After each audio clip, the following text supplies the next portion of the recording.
So, open na natin yung Reno 13 5G.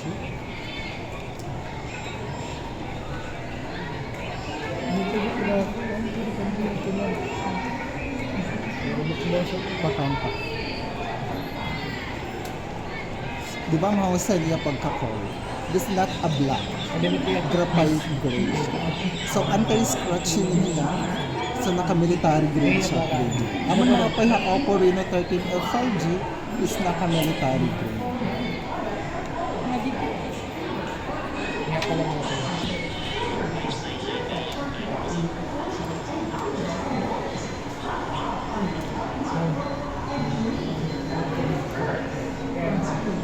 Next.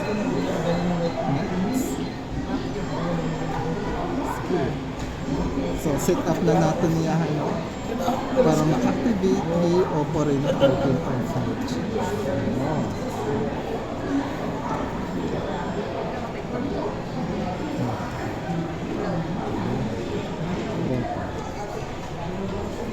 Color. Get started. So, loading mo na siya. Okay. Ito na yung actual ni Oppo Reno 13. So, nga ito kita iya settings kung ano may Reno 13 5G. Yan. Hindi ko type about device. Si about device naman, Yes, ma'am. yung processor ni Reno 13 5G, naka-Snapdragon 6 Gen 1 mobile platform. So, naka-smooth na yung mobile boost niya. Pag once nag-games kita, moving and fasting ni Snapdragon Gen 1 pag nagmo-mobile platform kita. Then, ang iya battery naman, naka 5,000 mAh battery type na yan. So, meaning, dako ng iya batteries, na iya nagpa-malobat, plus naka 45 watts na fast charge siya iyang charging. Then, na camera naman, ang iya front camera, di man, naka 32 megapixel. Then, ang iya naman rear camera is naka 8 megapixel. 8 megapixel, rear camera is 50 megapixel. Ang iya rear camera naman is 32 megapixel. Then, ang iya naman 2 megapixel plus, ang iya didihin is flash. So, 32, 50, 8 megapixel man to. Ano itong iya camera? So, ang iya display naman, naka 6.67. So, diri iya moving full screen. So, version is naka-colors na yan. So, nadikitahit iya age. So, age naman ni Reno 13F, naka-age niya, ikakadita hiya hamay. Isiset natin dito iya display. Wallpaper style. Ayan. The wallpaper style, ayan, naka-age lighting niya. Pag once na may notification or message or call, pwede ka mag-select ng color. Ito ang nagawa sa iyo. Tapos kung may call naman, dapat ito ang nagawa sa iyo. Para maaram kita kung ano ang color na age siya iya sa call. Adi ang message. Adi leto iya hamay wallpaper style. So, ha mobile network naman, naka-dual SIM na gyapon niya. Tapos may beacon link. Yan. Aman ma-okay habi. May danay ni Kwan, itong So, bisan warahin internet nakakag-message. Yes. Amo na iniyahan beacon link. So, hi beacon link, pag waray ka internet, tapos pwede ka haira makamay ada ka makakontak haira. I-open mo lang imo beacon link. Yan. The beacon link, bisan waray ka signal, tapos ano mo tatawagan, so wifi lang, nakakatawag ka gihapon na iya. Nasa abot dahil is 100 meters away, ano iya ka. Tapos pag adi naman kita camera, ayan. Camera naman ni Oppo. So may dia 0.6 habak. So alaro na luwati ano. Tapos sa front naman, ayan. May kita 0.8.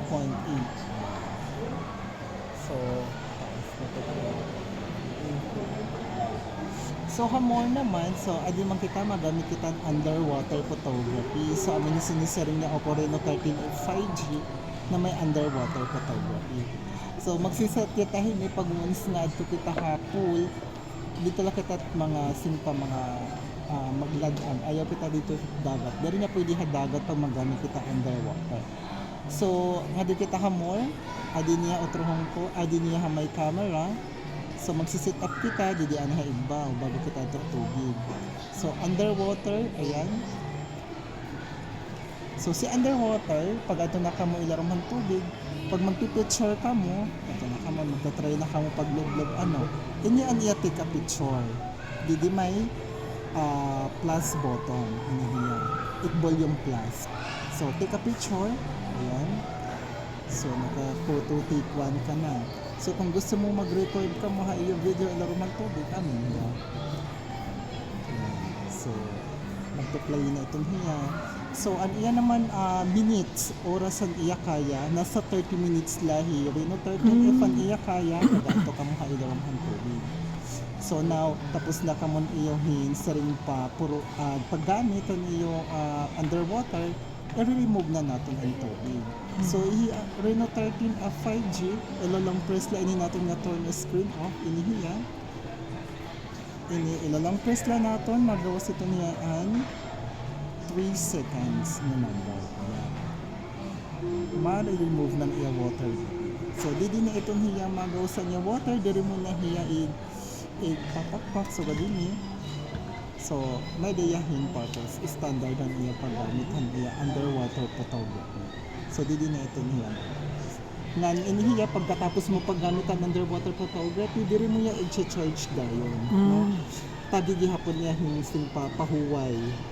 Kasi once sa mga magamit mo inihiya nga i-charge mo lang, posible magkakamaya adahin ko ang cellphone, magkakamaya adahin problem. Diba? So, di naman kita pwede magamit ko rin underwater. For safety na lang, may adagi hapon ni cellphone ng underwater. So, yun. Inihiya na ka, iya naman unlock, swipe, pwede niya end display na gapin iya la, pwede niya screen. Dili niya side fingerprint, so, screen na niya paggamit ko. Tapos inihiya, may aday niya sinisinga AI erase, AI link boost, AI enhancer, AI unblur. So may aday niya mga may aday niya sinisari ng mga editing pag mga nagka-capture kita, na dire kita hitot mga photo bomber, mga background, mga chaka, sa ganitong hiya. So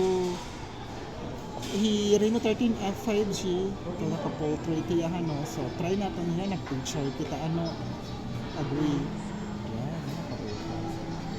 So, ma-picture kita, for example, capture kita or hiya, picturean natin. So, adi kita ha-photos. So, inihiya, pag magamit kita ng mga AI unblurred, AI erase, or AI remover, adi kita ha-edit. So, inihiya, kailangan iniha may data o besa niya Wi-Fi. So, magagamit natin ng mga AI erase, AI editor, mga may adahin data. So, adi niya magawas na adi AI enhancer, adi AI erase, AI unblur, AI remove. So, pwede niya i-remove ito ng mga unblurred, gamitin niya nga adi didihang ng mga optional na magamit ko ito dito. Tapos done. Tapos magagamit ko na ito iyahin, AI enhancer. Aman ma-okay ha. Ami to here Reno 13 F5G.